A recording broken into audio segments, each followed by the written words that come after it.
जय सिया राम।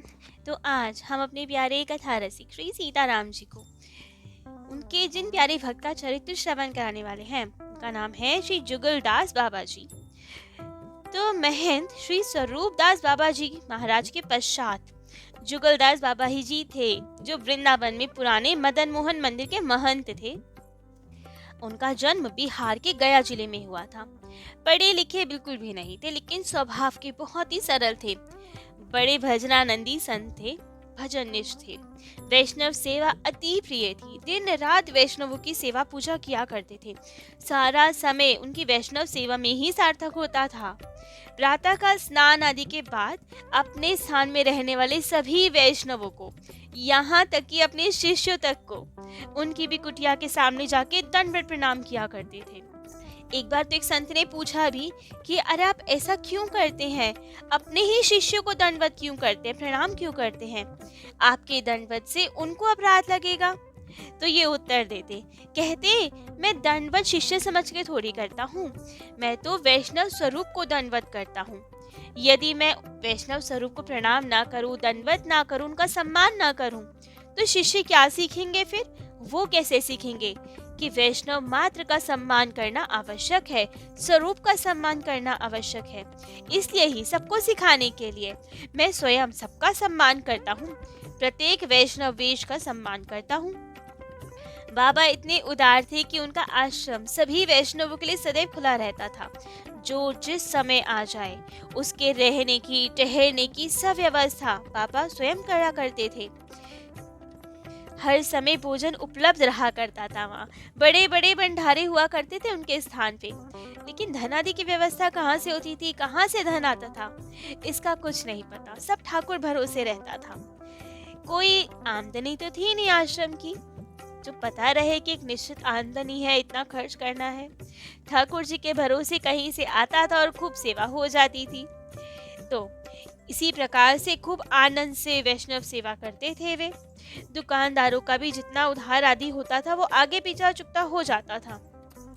दुकानदारों को भी बाबा पे पूर्ण विश्वास था कि बाबा उनका हिसाब हमेशा चुकता कर देंगे, कभी उनके पैसे मारे नहीं जाएंगे, इसका उन्हें विश्वास था। तो उधार देने में कभी उन्हें संकोच नहीं होता था।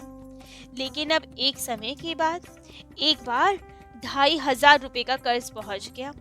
जाने क्या हुआ कि कोई व्यवस्था ही नहीं जुट पाई जो बाबा वो चुका पाए। बहुत दिन हो गए, चुकाए ही नहीं पाए। तो बाबा थोड़ी चिंता में पड़ गए कि इस बार तो मैं कर्ज ही नहीं चुका पा रहा। लेकिन फिर भी वैष्णव सेवा में कोई कमी नहीं रही, वो तो ठाकुर जी की कृपा से वैसे ही चलती रही।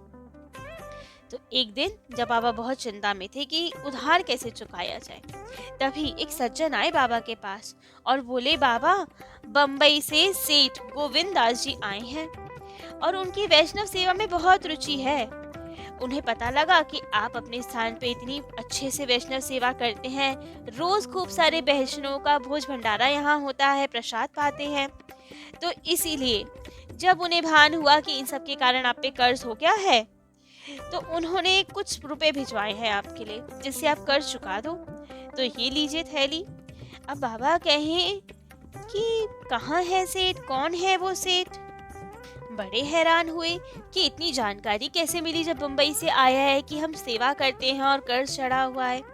बाबा कुछ पूछे तो वो कहे कि सेठ अभी व्यस्त हैं, आज आ नहीं पाएंगे, श्रृंगारवट के पास ही रहते हैं वो सेठ। लेकिन हम चिंता ना करो बाबा, संध्या समय आपके दर्शन करने आएंगे वो सेठ। अब बाबा ने कहा, अच्छा संध्या समय आएंगे तो ठीक है। लेकिन फिर भी बाबा को व्याकुलता कि ऐसे कौन सेठ आए जो पूरा कर्ज ही उतार गए। अब वो व्यक्ति तो दंडवत करके चला गया और बाबा संध्या समय देर तक उन सेठ का प्रतीक्षा करते रहे कि वो सेठ कब आएगा, कब मैं देखूं कि कौन ऐसा सेठ है जो पूरा कर्ज उतार गया। लेकिन ना तो वो सेठ ही आया, ना वो आदमी ही आया जिसके हाथ रुपए भिजवाए थे। अब बाबा को बड़ी व्याकुलता, तो गए श्रृंगारवट, आसपास के स्थानों में बहुत खोज करवाई, पता लगवाने की कोशिश की कौन सेठ था, कहाँ से आया, कहाँ गया। लेकिन उस सेठ का कहीं पता नहीं चला। तब तो समझ गए ठाकुर जी की प्रेरणा से ही कोई सेठ गोविंद दास के स्वरूप में आया और यहाँ सब कर्ज उतार गया। जब भी बाबा उसको याद करते तो प्रेम अश्रु से पूरे भीग जाते थे। ठाकुर जी की कृपा की अनुभूति होने लगती थी। भाव समाधि में डूब जाते थे उनका याद करके। तो ऐसे ही एक दिन वृंदावन के एक पुलिस वाले ने देखा कि वृंदावन से छठी करा जाने वाले मार्ग पर एक गधे वाला 50-60 मन लकड़ियों का गट्ठर गधों पे लाद के कहीं ले जा रहा है। अब वे सोचे इतनी सारी लकड़ियां कहाँ ले जा रहा है, कौन है? तो उन्हें संदेह हुआ कि जरूर ये लकड़ियां चोरी की है, क्योंकि इतनी सारी लकड़ियों का इसे क्या काम, किसको बेचेगा, तो जरूर चोरी करके लाया है। तो पुलिस वाले ने उसी समय उस गधे वाले से कहा, चलो थाने अपने गधे को लेकर। अब वो कहे, क्यों भाई, हम क्यों जाएं थाने, हमने क्या अपराध किया? तब तो पुलिस वाले ने कहा, क्योंकि ये चोरी की लकड़ियां है, हमने भाप लिया है, ये तुम्हारी नहीं है, चोरी की, चलो थाने। तब तो उस गधे वाले को कुछ समझ नहीं आया, तो बोल दिया, लकड़ियां जुगलदास बाबा की है, उन्होंने छठी करा से भंडारे के लिए मंगाई है, तो मैं वहीं जा रहा हूँ लेकर। लेकिन पुलिस वाला कह रहा है, नहीं, तू तो झूठ बोल रहा है, जुगलदास बाबा की तो नहीं है ये। उसने कहा, नहीं, जुगलदास बाबा की है, जाके पूछ लो। अब तो पुलिस वाले ने तुरंत उसको साथ में लिया और जुगलदास बाबा जी के पास गए। जैसे ही अब बाबा ने देखा कि अरे ये कौन आए, तो पुलिस वाला गया, प्रणाम किया बाबा को और बोला, बाबा क्या ये लकड़ियां आपने मंगवाई हैं? बाबा तो अब देख के हैरान कि ये कौन है, कहाँ से लकड़ी आई है, पुलिस वाले क्यों आए हैं। लेकिन उस दिन सच में अगले दिन बाबा के यहाँ भंडारा था और भंडारे के लिए सब सामग्री तो आ गई थी, लेकिन लकड़ियां नहीं आ पाई थी, क्योंकि टाल वाले का उधार बहुत चढ़ गया था बाबा पे, तो उसने लकड़ियां देने से मना कर दिया था। बाबा लकड़ियों के लिए ही चिंतित बैठे थे वहां पे कि ठाकुर जी इसकी व्यवस्था कैसे होगी। और जब पुलिस वाले ने जाके ये प्रश्न पूछा कि बाबा ये लकड़ियां आपने मंगवाई हैं, तब तो उन्हें अनुभूति हुई जैसे कि कोई उनके कान में कह रहा हो कि कह दो, हाँ मैंने ही मंगवाई है। बाबा तो भाव समाधि में डूब गए वो शब्द सुन के, और वही सब दोहरा दिया, हाँ मैंने ही मंगवाई है। और फिर गधे वाले की ओर से बड़े प्रेम से देखे हुए बोले, जा बेटा, डाल जा यहाँ पे लकड़ियाँ। अब पुलिस वाला तो आश्वस्त हो गया कि जब बाबा ने कह ही दिया तो चोरी की नहीं है, बाबा ने ही मंगवाई है, वो तो चला गया। और जब गधे वाला लकड़ियाँ डाल के आया बाबा के सामने, तो बाबा ने कहा, बेटा पैसे 2-4 दिन में ले जाना लकड़ियों के। गधे वाले ने कहा, बाबा पैसे की चिंता क्या करें, ये लकड़ियाँ तो चोरी की थी, आपने मुझे पुलिस से बचा लिया, ये क्या लकड़ियों के मूल्य से कुछ कम है, आपसे कुछ नहीं चाहिए, पुलिस वाले से बच गया, यही बड़ी गनीमत है मेरे लिए। तो अब तो बाबा हैरान कि ये क्या लीला हुई। और कुछ दूर जाके गधे वाला गधों समेत अदृश्य हो गया। अब कौन था वे गधे वाला जो बाबा जी के भंडारे के लिए लकड़ियां चुरा के लाया और पैसे भी नहीं ले गया? वे कोई भी हो सकता है जिसे प्रभु ने संत सेवा के लिए यहाँ भेजा। ऐसा कोई उनका अनन्य भक्त जो बाबा की चिंता दूर करने आया हो, जिसे ठाकुर जी ने प्रेरित किया हो, या हो सकता है स्वयं प्रभु ही आए हो। क्या आश्चर्य की बात है इसमें कि प्रभु ही स्वयं गधे वाला बन के आए हो बाबा की चिंता दूर करने। क्योंकि हमारे ठाकुर जी तो कहते हैं ना, गीता जी में उन्होंने कहा है, अनन्यास चिंतयन्तो मां ये जना पर्युपासते तेषां नित्याभियुक्तानां योगक्षेम वहाम्यहम्। अर्थात जो मेरे अनन्य भक्त हैं, निरंतर मेरा स्मरण करते हुए सम्यक रूप से मेरी आराधना करते हैं, मैं उनके योगक्षेम का भार स्वयं वहन करता हूँ। अर्थात उन्हें अप्राप्य वस्तु की प्राप्ति भी करवाता हूँ और उनकी प्राप्त वस्तु की रक्षा भी करता हूँ। जो भक्त को नहीं भी मिलने वाली चीज हो, जो उसके लिए दुर्लभ हो, ठाकुर जी वो भी उसके लिए सुलभ कर देते हैं। और जो भक्त के पास चीजें हों उसकी रक्षा भी प्रभु करते हैं।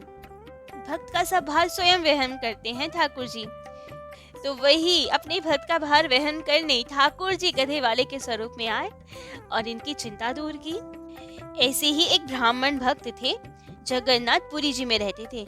उनके मन में शंका हो गई, मन में भाव आया कि प्रभु स्वयं क्यों किसी के योगक्षेम का भार वहन करेंगे। वे किसी को भी प्रेरणा देके उसके अभाव की पूर्ति करा सकते हैं, उन्हें स्वयं आने की क्या जरूरत पड़ती है। उन्होंने इस श्लोक में से जो अभी सुनाया गया, वहाम्यहम् की जगह उसे काट कर करोम्यहम् कर दिया। कि अर्थात ठाकुर जी खुद वहन नहीं करते किसी का भार, करवाते हैं, प्रेरणा देते हैं किसी को। अब तो उन्होंने गीता जी में कालिक लगा दी, कलम से काट दिया वहां में हम वर्ड और उसकी जगह करो में हम लिख दिया। अब तो एक दिन बहुत भयंकर वर्षा हो रही थी, जिसके कारण वो ब्राह्मण भिक्षा लेने कहीं बाहर नहीं जा सका और उसके परिवार को पूरा दिन भूखा ही रहना पड़ा।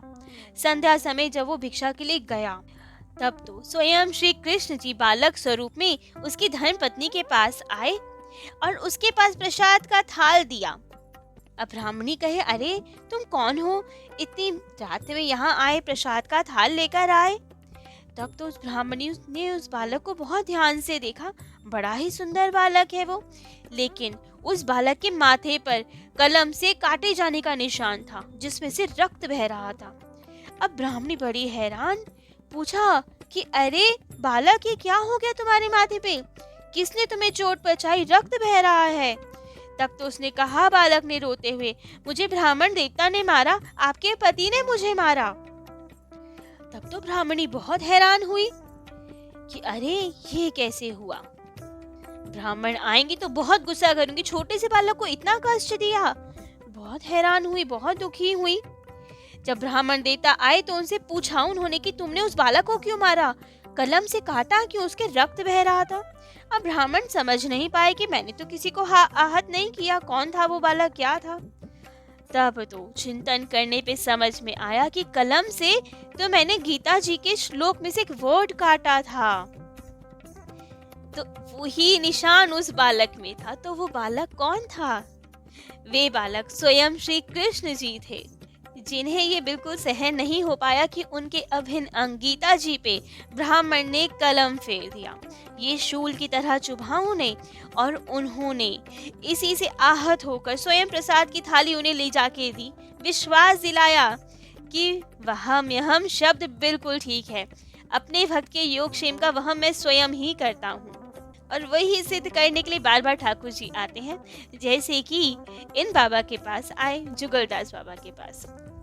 तो बाबा खूब प्रेम से वैष्णवी सेवा आदि करते रहते, निरंतर सेवा में रहते रहते, पर स्वयं आवश्यकता होने पर कभी किसी से कोई सेवा ग्रहण नहीं करते, अपनी सेवा के लिए कुछ नहीं लेते थे। बाबा सदा वैष्णव की सेवा में ही लीन रहा करते थे और ऐसे ही सेवा करते करते समय बीता। संवत 1998 जेठ मास, लगभग 90 वर्ष की आयु में एक दिन अचानक ही ठाकुर जी को उनकी इतनी याद आई कि उन्हें नित्य धाम में प्रवेश दिया। उन्होंने भौतिक देह का त्याग किया और ठाकुर जी के नित्य धाम की ओर प्रस्थान किया। लेकिन उस समय भी उन्होंने किसी से कोई सेवा ग्रहण नहीं की, कोई किसी से कुछ सेवा नहीं करवाई। अचानक ही शरीर का त्याग कर ठाकुर जी की धाम की ओर प्रस्थान किया। तो ऐसे अद्भुत भक्त थे श्री जुगलदास बाबा जी, जिन्हें वैष्णव स्वरूप, वैष्णवी सेवा ही सबसे अधिक प्रिय थी।